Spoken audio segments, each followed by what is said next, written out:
National Institute of Dramatic Arts, NIDA, has a tradition.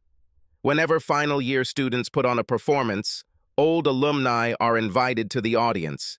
Then, at a post-production social event, aspiring actors, set designers, costume designers, prop designers, etc., can mingle with celebrities, both major and minor, to get an honest assessment of their efforts and make connections beneficial to their future careers. Thus, the actress communicated with the graduates. Her name does not matter and will be hidden. They communicated after the performance. She thought back to the nearly dozen years since her last year here and smiled. The past years have been exceptionally kind to her. Fame in the local industry quickly led to offers from Hollywood. Now she was treated well enough that she could choose her roles. Many wanted to meet her, but she believed in the purpose of her invitation here and sought out cast and crew members to talk and voice their opinions. A pretty girl in her early 20s introduced herself as Sarah, the set designer, and the actress praised her for her innovative use of space and clever interchangeability between sets. She was about to move on when the girl leaned slightly towards her. "My father wants to know if you will have dinner with him this evening?" "Young lady, many people want to have dinner with me. Here is my agent's card. Contact him. He asked me to tell you that his name is Mr. X." The actress froze. So, after all these years, what she secretly feared happened. Crap. Wait a minute. The guy has an adult daughter. How bad can it be? Of course, he won't demand sex if his child is involved. On the one hand, she was always grateful to him. After all, it was he who suggested she become an actress. She had never thought about it until then. She was an economics student when she met him. After his proposal, she enrolled in NIDU and almost never looked back. On the other hand, she always considered this guy a threat. Why? He was a client. Only once, but once was enough. The actress thought about the contingency plans she had developed over the years. One whiff of her past, and she'll be in full defense mode. She was strong enough to survive it, probably, but it was a battle she didn't want to fight. What's wrong with having dinner with this guy? Besides, ever since they met for the first and only time, she had been burning with curiosity to find out what it all was about. Yes? What was the harm? She asked the girl where and when it was proposed to meet the mysterious Mr. X. It was a restaurant not far from the hotel where she lived. She talked for another hour and then went to the hotel, took a shower, and changed clothes. From the limo, she called first her lawyer, then her husband. Her husband demanded that she call back as soon as the 14-year-old mystery was solved. After walking 2 blocks to the restaurant, she was taken to a private room. Before entering, she put on a confident face to hide the nervousness she actually felt. If a guy is going to blackmail her into having sex, she will call his bluff. Her lawyer already knew the name of this guy's daughter. The door to the private room opened and a wave of relief washed over the actress. Sarah was there, sitting next to another girl who looked a year or so younger. The actress's gaze moved to a man of about 40, whom she recognized from a single meeting 14 years ago. Mr. X. There was a lady at the table, about the same age as the man. Mr. X stood up and shook her hand, introducing himself as David Brown, before introducing his wife and daughters. After they ate and the ladies asked the obligatory celebrity questions, Dave called for silence. He announced that now that his youngest daughter, Wendy, was 18, he had a story to tell. This was only his part of the story, and he was very glad that the actress agreed to join them to confirm some of the details. The actress looked at the 2 girls and noticed the expectant looks on their faces. Then she noticed that she herself was sitting on the edge of the chair. Smiling, she forced herself to relax. Dave was clearly nervous. Only Maria, his wife, looked relaxed. She held her husband's hand tightly. Squeezing it, he turned towards her, then forward again before continuing his speech. Dave explained his motives for telling his strange story, partly to fulfill his promise to the actress. He nodded in her direction at that moment and calmed her thoughts about the strange events of a decade and a half ago, and that there was something that could harm her image. She nodded gratefully to Dave. Second, he had to tell his daughters for the first time why they had not seen their biological mother in over 14 years. He explained that he had intended to tell Sarah about this when she turned 18, but she had never asked. It was a compliment to Mary, he said.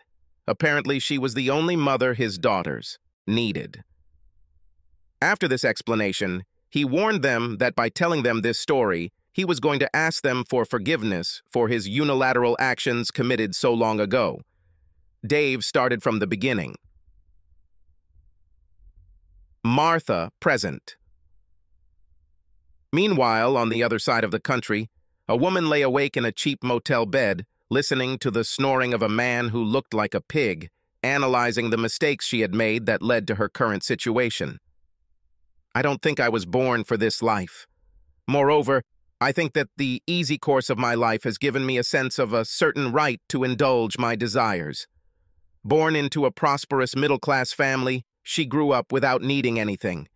Almost effortlessly, I graduated from university with an arts degree and a diploma in education. Dad used his connections to get me my first job at a good school instead of me having to work my way out of the usual shitholes. I worked for 5 years, never settling on one hobby, one pastime, or one man. In short, I loved trying everything life had to offer. I dipped my toe into any pond I liked. Then, when I was almost 28, my dad begged me to settle down and do something with my life. By this point, he was the chief assistant to a federal senator and knew deep down that he himself would never reach the top position. Perhaps he wanted to achieve through me what he could not achieve on his own, or perhaps he saw in me what I did not see in myself. Despite this, he hooked me with stories of the power his boss wielded. The two of us developed a plan according to which I would become the first female prime minister of our country within the next 20 years. The list included a successful career, a family, joining a political party, becoming more involved with the mainline church, and charitable work, to name a few. With my newfound ambition, everything seemed easy again. I met my future husband through a church committee, but not in the way you think. I was in a side room of the church and asked a worker to redo some antique woodwork to reduce the noise. He was kneeling with his back to me when I shouted to get his attention. He turned his tall body, turned, and smiled. A whiff of his musky scent hit my nostrils and appealed directly to my femininity. We got married less than a year later. Yes, he was only a cabinet maker, but it was a good, honest trade and added enough to my salary that we could afford a nice house in the best part of town. Joining the local Liberal Party introduced me to several board members of an exclusive girls' school. With their help, I received the position of deputy director, then director, a position I held for 2 years when I made the worst decision of my life. This position was achieved despite the fact that I took 2 large 12-month leaves for the birth of my daughters. Sarah was born in 1998 and Wendy 2 years later.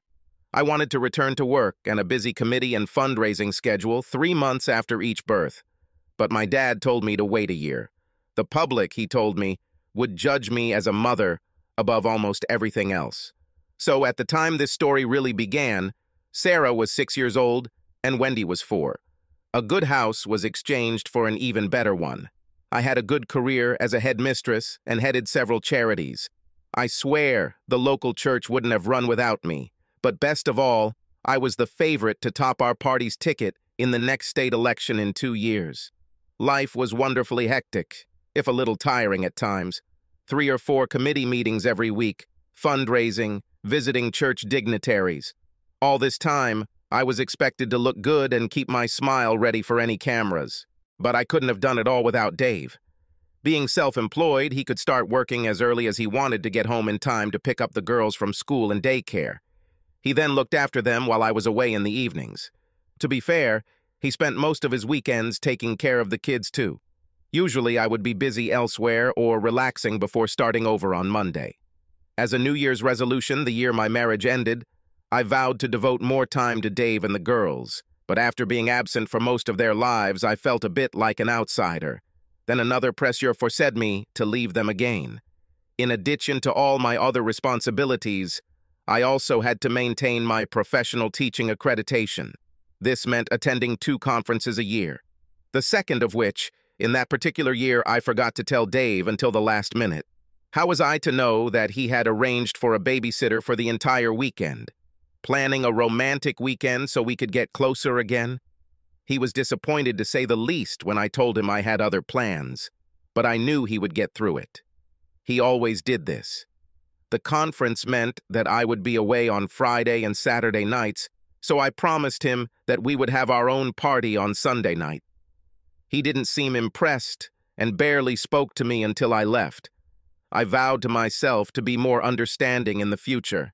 Divorce at this point would be close to disaster. Oddly enough, Dave didn't call on Friday night. I chalked it up to the fact that he was still irritated. When he called me on Saturday, I thought he had stopped sulking. It was already late, well after dinner, when the phone rang in the room. Immediately after the call, I thought that I was in a difficult but not hopeless situation. I now know that my fate was sealed at that moment, except for one future decision. The conversation started normally enough, with each of us asking how the other's day had been. I was busy with something, and as I said, it was already late, so I tried to end the conversation as quickly as possible. Maybe the wine I drank for dinner didn't help my case. Anyone who knows me will tell you that I am not drunk at all. I'm pretty sure the last few lines are due to this. It's time for me to go, Dave, dear. The first seminar will begin tomorrow at 8 in the morning. Fine. Tell the girls you miss them? Certainly. Kiss them for me. We'll be done. Say hi to Alan for me. Okay, I'll tell you. What? A beep followed. Oh, I forgot to tell you about Alan, didn't I? Well, not to put too much stock in it. Alan has been my lover for almost a year now. It wasn't a conscious decision to have a lover, but looking back, I had everything I wanted, so why not? Alan worked for a public relations company that the party hired to support me. We worked closely together. He organized all my meetings with the media and was mainly responsible for my public persona. One weekend, when I was high from a big sponsorship deal for a charity, we became lovers. I celebrated with too much wine, and we just went to bed and went for it. The next day, I was terrified of what the consequences would be if I got caught. The end of my political aspirations. I was on guard for the next few days for fear of a leak, but nothing was said. I relaxed. The trouble is that it didn't end there. Alan was young, attractive, and, energetic in bed. The mischief and a little risk made it very exciting. And to tell you the truth, I don't think the thought of ending this relationship ever seriously crossed my mind. The sex was still alive after a year, perhaps because we only met a couple times a month.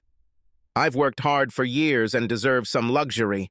The fact that Dave worked just as hard, if not harder, on the family side never crossed my mind. I may not have been born with a sense of entitlement, but I'm sure I've developed it. That evening, Alan sat naked on my bed and listened to me talk to Dave. He saw how my face fell and my jaw dropped. We quickly decided that this was the worst crisis ever. Alan stopped me as I wondered out loud how we got caught. I'm not stupid, and I've always been incredibly careful. I even had a checklist that I mentally filled out before every date. Meetings had to take place outside of our city, a disguise had to be worn, and Dave's whereabouts had to be known. When traveling, separate rooms with connecting doors were always used. One thing was certain. When I returned to my husband, not a single smell, taste, or anything physical from Alan was brought home by me.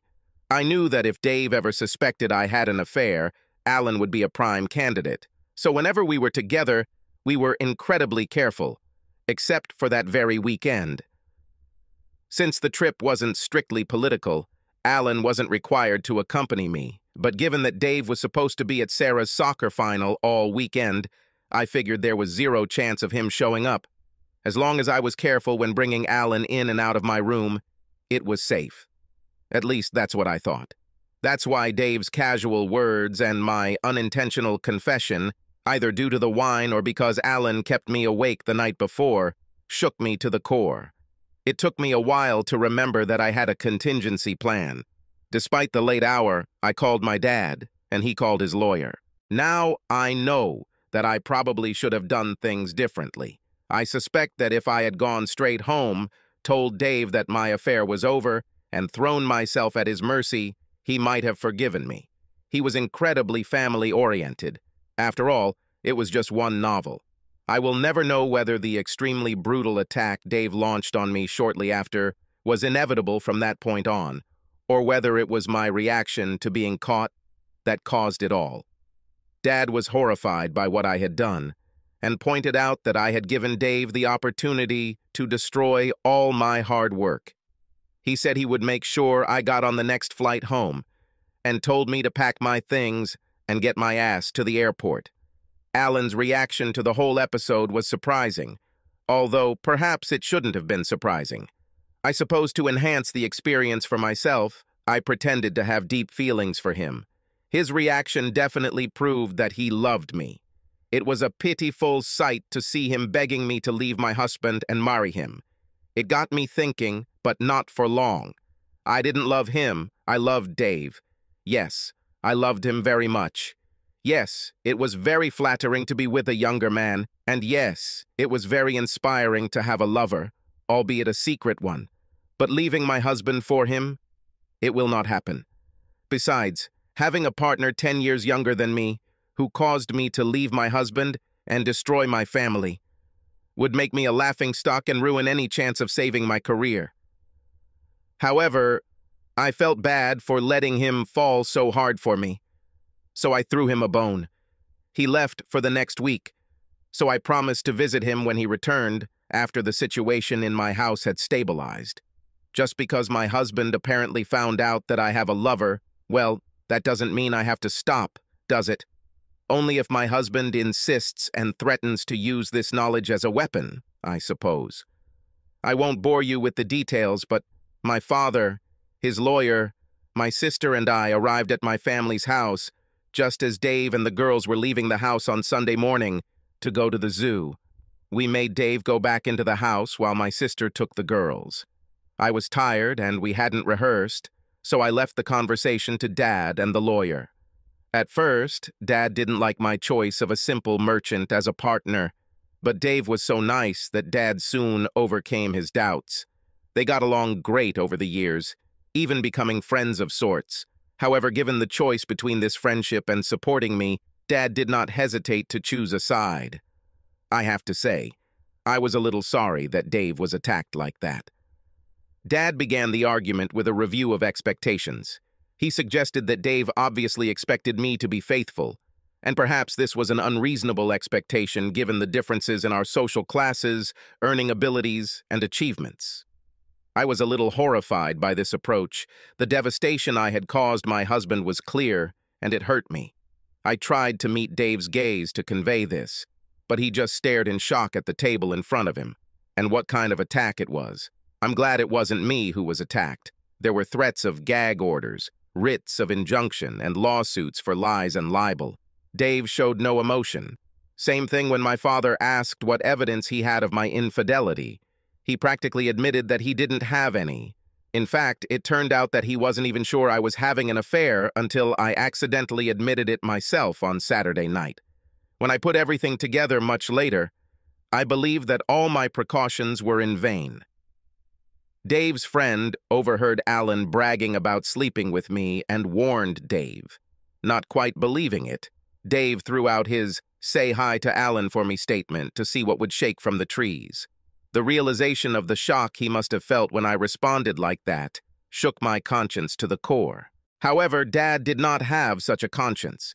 After asking the lawyer to leave the room, he hinted that to save my reputation, evidence of Dave's infidelity might have to be fabricated. Dave showed no emotional reaction to this. In fact, I thought he was completely withdrawn emotionally until the lawyer came back and went on about how the mother always gets custody and typically the father only gets access to the kids every other weekend. I saw his face freeze, but I turned away when his gaze focused on me. I couldn't stand it. There was no way he deserved this. He loved girls. He doted on them and spent every free hour raising them. That's why I could afford to be away from the family home so often. The attack ended with Dad telling Dave that the girls and I would stay with him for a few days so that he, Dave, would get an idea of how lonely life would be if he didn't toe the line. We'll be back Tuesday night so I can get ready for our annual masquerade. Dad assumed that by then Dave would pretend everything was normal and not ruin such a huge event that was supposed to showcase our happy family. As a parting shot, Dad promised Dave that he would support me financially while making sure his lawyers limited Dave's access to quality legal advice. Whatever happened to my relationship with my husband, my relationship with my dad, was gone forever. When I left, Dave looked completely devastated. If it didn't bother my conscience so much, I could be happy. I hugged him from behind in the chair and whispered, "Everything will be fine, dear," but did not receive any reaction. Away from the prying ears of his lawyer, Dad pulled me away from my novel. I think he was letting off some steam because of what he had just done to a man he always respected. He warned me that if Dave ever found any evidence of impropriety on my part, it would be game over. I assured him that I was too smart for that. When the girls and I returned to the family home on Tuesday evening, it was a warm welcome for the girls, but a frosty welcome for me. I knew it would be an awkward homecoming, and I really thought about postponing it, but two factors forced my hand. First of all, the next day, Dad was leaving for his annual fishing trip. Every year, he and 3 friends would rent a shack and go completely off the grid for a week. Secondly, the house needed to be prepared for the party on Saturday night. Dave barely noticed my presence. After the girls went to their beds, I apologized for my affair. Dave simply stood up and headed to the guest room on the first floor, where he was apparently sleeping. Through the closed and locked door, I calmed him down.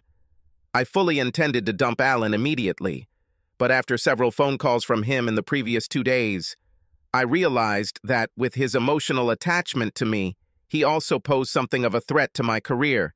He, unlike Dave, didn't have to prove anything. Simply blaming him would be damaging, so I decided to continue seeing him in the short term, but end it as soon as I could guarantee safety. Continuing to sleep with him and act like a bitch so he wouldn't enjoy my company seemed like the best course of action. I tried to explain this to Dave through the locked door, as well as my intention to be late home next Monday due to the need to see Alan, but without an answer and without any hints. I have no idea how successful I was. However, I didn't have time to think about it. I needed to get the house ready for a party. Ever since we moved into our mini mansion 8 years ago, we've been throwing a masquerade party. It was held without any special day and was designed solely to impress influential people in the community. It also demonstrated what a happy, healthy family I have. Dad was never present because he didn't want me to be seen in his shadow. I was happy and proud that, on the advice of some professionals, this event turned into one of the must-attend events on the social calendar. There was a DJ and a dance floor, the house was decorated, and the drinks were flowing. The guest list was carefully thought out. Each participant could help my career in some way.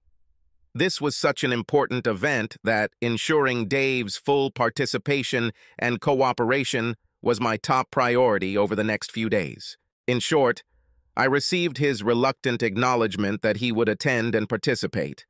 What a relief it was. However, the interaction stopped there. The rest of the time, he paid almost no attention to me. However, I couldn't dwell too much on it. Without Dave's help, organizing the party was a full-time job. I guess by Saturday evening I was exhausted from being in Christmas mode for a full week. That's why I drank too much. I had 2 glasses of wine to relax before Alan arrived. Of course, he had to be there. After all, he controlled my public relations. It was hard work keeping him and Dave apart, or so I thought. My memories of greeting all the guests at the front door are clear. As a hostess, I wanted to stand out. Of course, it was a masquerade ball, but no one should have any doubt about who the hostess was. Most of my school board members, the local bishop, local politicians, and influential party members were present. There were even 2 judges. When all the guests were comfortable, the food began to be served. I remember how we mingled as we all lined up to get our portions of the professionally spit-roasted pig. I rarely relaxed at such meetings. They were too important. The situation was especially tense due to the need to keep Dave and Alan apart. The tension finally broke when Dave offered me a glass of punch about 2.5 hours later. His whisper about adding some vodka to relax me warmed my heart. I took it as an olive branch, accepted it, and drank it. The latter, however, is reluctant. I had already exceeded my self-imposed modest drinking limit, but I was so pleased with Dave's gesture that I drank immediately. Soon after, everything became a blur, and my next memory was waking up in my bed the next day with a terrible hangover. As soon as I was able to stand up, my head pounding, I found Dave and tried to reassure him that I had not embarrassed myself. He told me that I was talking about an hour before the party ended, and then he saw me sleeping on our bed. Everyone was cheerful and too busy to notice my absence. According to him, I didn't do anything out of the ordinary.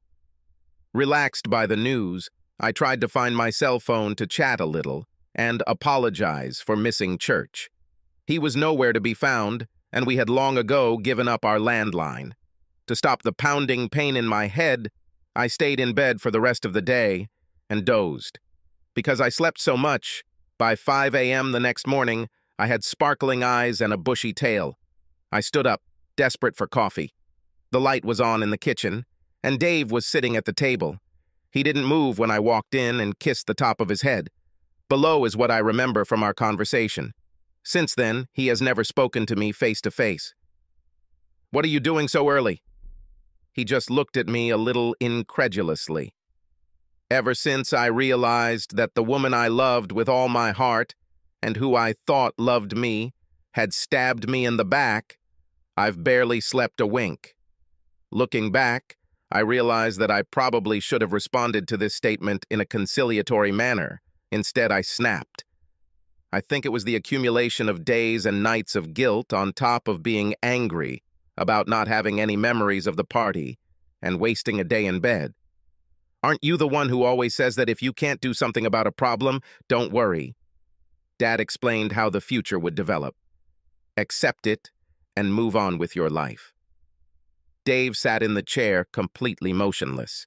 His next words sounded like a hiss. His eyes sparkled and bored me. What? Embrace the life of a cuckold? He fell silent, clearly trying to maintain control.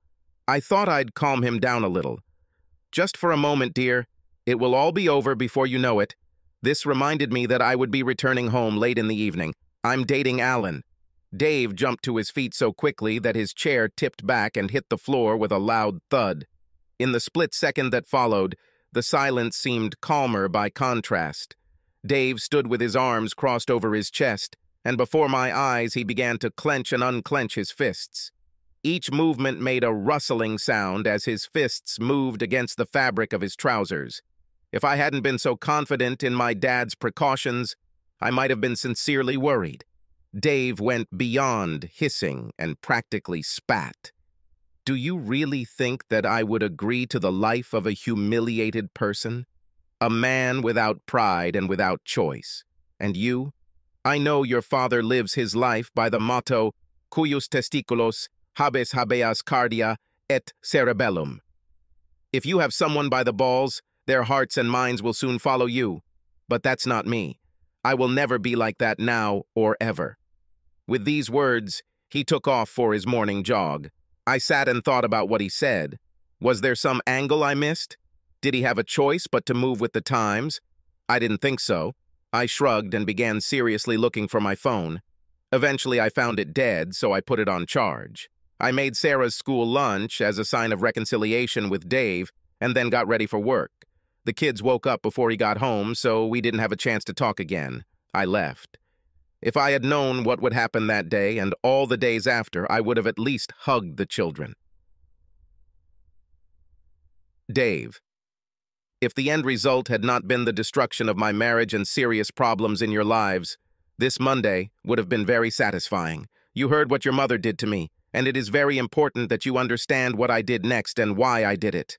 Ironically, it was Martha's father and lawyer who pushed me to make the decision. They told me so well which alleys they had blocked that I didn't even think about escaping. They thought they had left me one acceptable path, but it wasn't for me. Being mostly law-abiding citizens, they did not even consider the possibility of the path I chose. So what did you do, Dad? I'll get to that. I will describe the phone calls I received from your birth mother that day. The first one was a little after 9 a.m., then 9:06 a.m., Dave says. Dave, it's me. The boss of Alan's company just called me. He told me that because of what I did to Alan at the party on Saturday, his company would no longer represent me. If this gets out, it could hurt my chances of being pre-selected. What's happened? What did I allegedly do to Alan? They didn't tell me. There's nothing suspicious about it, my dear. You need him on his manhood below the waist in front of about 30 witnesses. I have it all on security tape if you want to look. I didn't do this? Sorry, honey, I have to go. Then, 10:23 a.m. Dave is listening. Dave, what are you not telling me? The diocese secretary just called. I have been asked to resign from all church committees that I am on. I mean, not just resign from the chairmanship, but quit committees altogether. They didn't say why. What happened on Saturday night? What did I do after I drank too much? I believe the bishop told his people to get you away from his church as quickly as possible because he caught you and that guy in our downstairs bathroom. You understand? What? Why? Sorry. Honey, I have to go. Then 10:42 a.m. Oh, Dave, I just checked my messages on my phone. Half of my friends called me to tell me what a bitch I was and to ask how I could do this to you. What should I do, Dave? What are they talking about? I'm not sure, dear.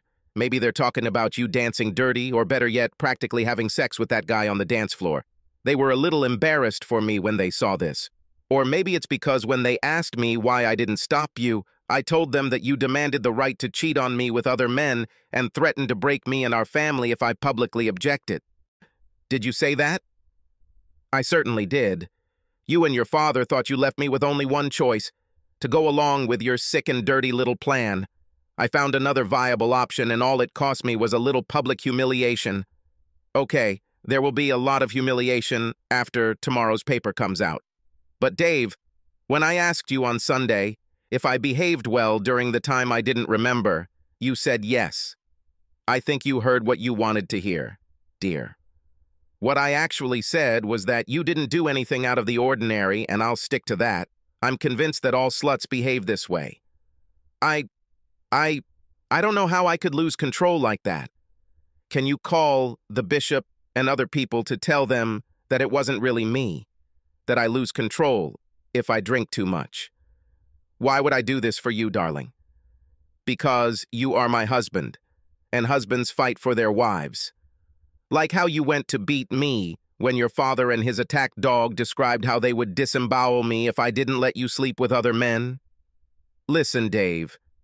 You know it wasn't like that. I made a mistake and acted as quickly as I could to avoid the consequences. I had only slept with Alan and was planning on doing it 1 or 2 more times. The most is 3. Listen, Dave, can you come home sometime so we can talk? I just need to stay another hour. The head of the student council is coming to talk to me. Yes, and I know what she wants to talk about. She and most of the board were there on Saturday night, remember? I don't like your chances. She went through that messy divorce a couple of years ago, didn't she? When did she catch her husband cheating? Besides, I'm home. I just finished an interview with a local newspaper and television network. I even gave them the CCTV footage. Now, if there's nothing else, honey, I need to think a little about whether there is some aspect of your life that I haven't completely destroyed yet. Restaurant today. Dave ends his story. After that, there was only silence on the line. I went to work and then picked you girls up. When we got home, it was obvious that your mother had returned, packed some clothes, and left in a hurry. She even left the front door open. She was hiding a couple of states away with her sister. She was too embarrassed to appear in public for several months. By the time she resurfaced, the judge had ruled that she had left the family home, and I was granted custody. Didn't her father do anything to help her? No, there's nothing to talk about. When he showed up again after fishing, he did call to threaten me, but only once. Reading between the lines, I understand that his boss told him to either distance himself from his own child or resign. He eventually resigned. Whether he couldn't afford lawyers or they advised him it was a lost cause, I'll never know, but we never heard from his legal team again. I'm a little embarrassed to say this, but he was still begging me to let me see his granddaughters when he died of a heart attack about a year after it all happened. Your biological mother begged me several times to bring you girls to where she was hiding, But by then I had met Maria, the only mother you remember, and I didn't want to confuse you. I heard that after that she fell into some bad company, and I kind of lost track of her.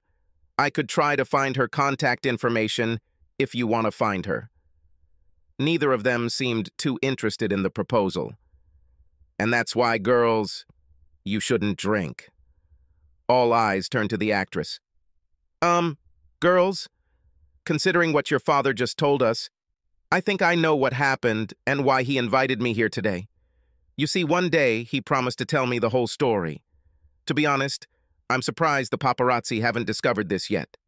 Before I continue, please promise not to repeat a word of what I say.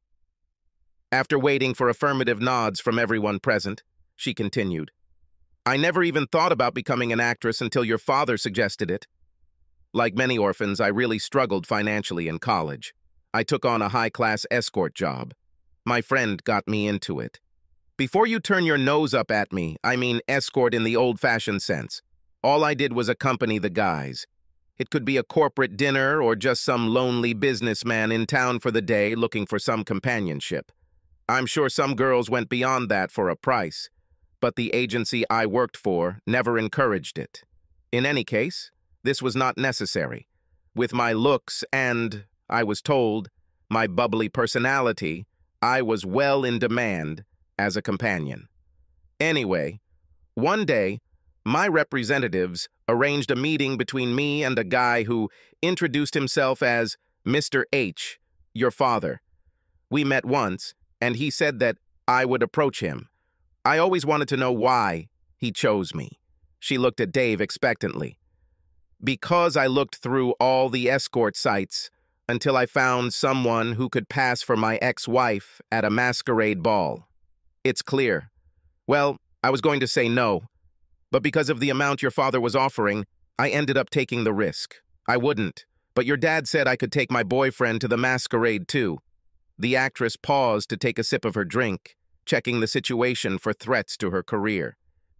Your father told me to come at 9 p.m., and when he called, Kent and I got out of our car to the back gate where your father let us in. He handed me a dress and a mask. Sorry to interrupt, but I want everyone to know the whole story. The party was in full swing, and almost everyone was very happy. It probably helped that I added 2 bottles of vodka to the punch bowl. It was funny to watch how she tries to act like a good housewife, but always stands between me and her boyfriend. I saw her drinking constantly and timed it well to give her the medicine.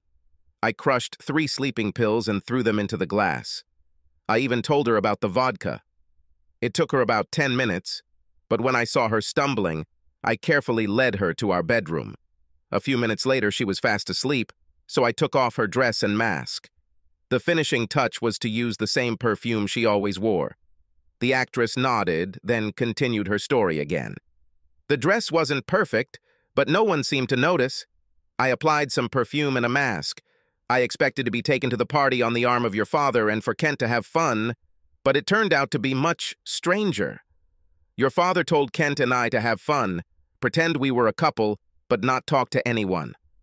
The last one was a little difficult, but we decided to go to the dance floor to discourage conversation. Suffice to say, Kent and I danced very close, and he had his hands all over my ass. I kept looking around, and most people looked at us very awkwardly, and then looked at your father. He didn't seem to pay any attention to us. There was one guy who kept trying to interfere in Kent's affairs, but your father warned us not to let him. After about 5 dances, I went to the toilet, and Kent, the horny idiot, followed me.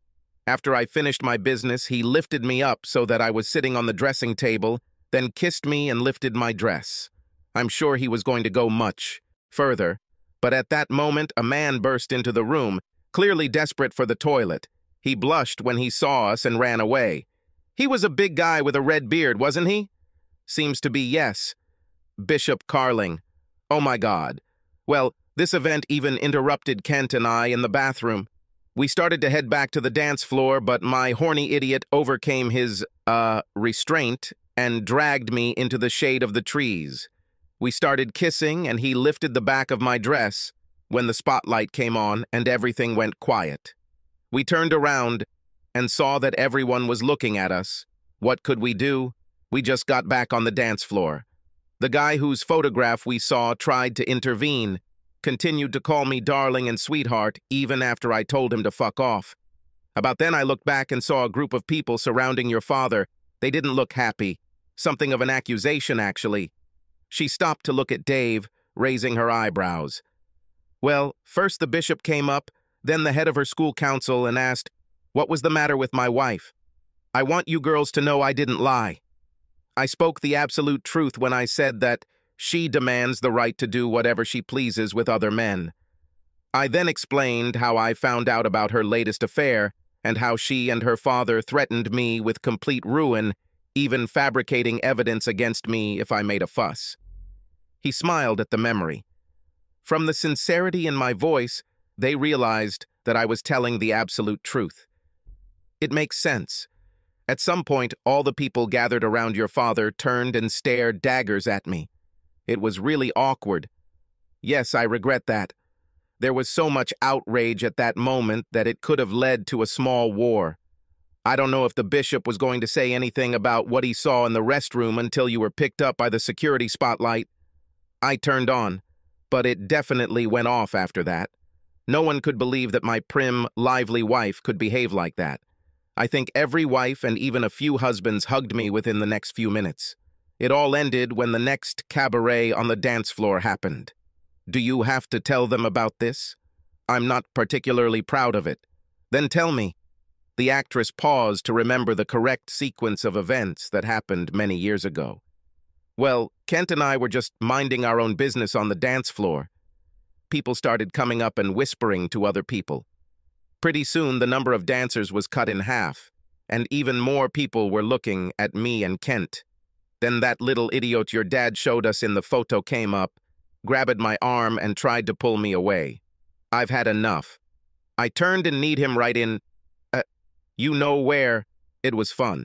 He did what they do in the movies, you know. His eyes crossed and he started getting down on his knees. He must have been trying not to fall because he reached out to grab me. Kent, well, Kent has always been a defender. I soon married him, you know.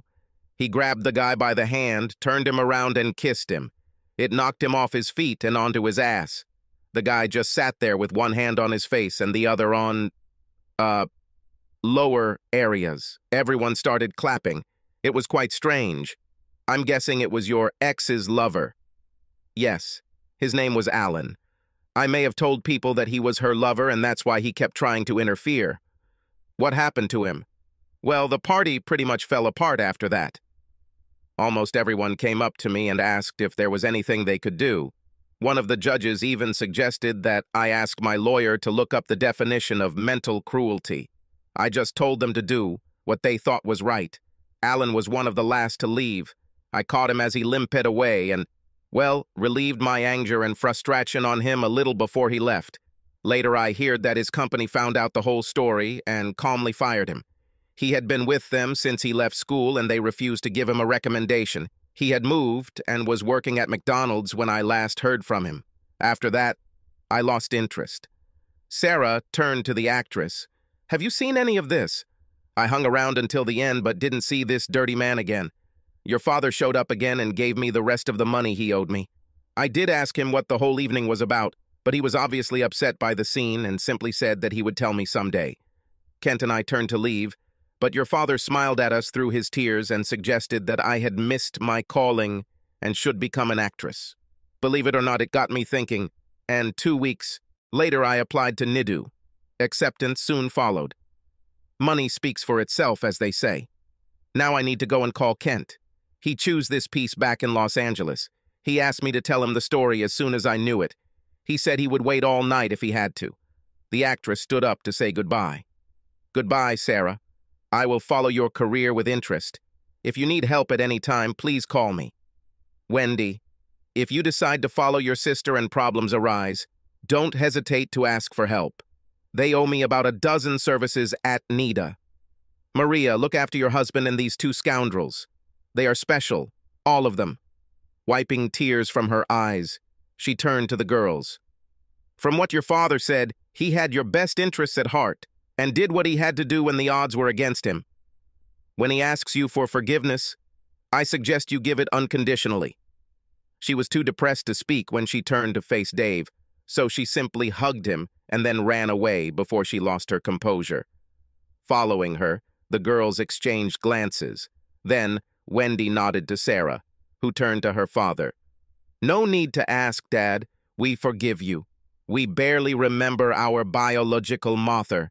You were always a father and mother to us when we lived there. Then Maria appeared and taught us what a mother should be. They all stood up for a group hug. Dave, who never hid his emotions from those he loved, cried unabashedly. Thanks, girls. At the time, I thought I was doing the right thing, but you can never be sure, can you? I don't know why I doubted myself. Just look at you both. Beautiful, confident, healthy, and wise. I must have done something right. Now everyone was crying. All three women told Dave that he was an exemplary father. The waiter coughed behind them. In his hands, he held a large dessert of cream caramel. Dave looked at Maria, who returned the same look, shaking her head, silently denying that she had ordered it. Having placed it on the table, the waiter handed Dave a note. It simply read, "Hard shell, but soft, sweet center." Dave passed the note to Maria, who laughed her sweet laugh. Looks like she didn't fall for your tough guy shtick either. 3 time zones later, Martha lay awake, desperately trying not to wake the fat slob next to her. When her meager divorce settlement ran out, she tried to get a teaching job without references in her new state. After a 3-month course in bridge building, she was allowed to practice, but was only offered places in small schools in bush cities. They paid the bills, but she was desperate to return to her city. Since the public school system was not an option, she resorted to desperate measures to get into a good private place. The guy lying next to her was the head of the board of an exclusive girls' school, and if she didn't wake him up, then hopefully he wouldn't have time to fuck her again before he had to leave. Just this thought made Martha's mouth almost go dry. Sticking to the plan was sometimes difficult. This plan was to get a job she could be proud of so she could finally track down her daughters and be a part of their lives. It took almost a decade and a half, but she finally realized what was most important. She carefully rolled over onto her side, her quiet tears soaking the pillow. Subscribe to our channel so that your second chaff doesn't cheat on you, and go ahead and listen to the next story, because this story is nothing compared to the next one. If you're under 18, don't even think about listening to the next one.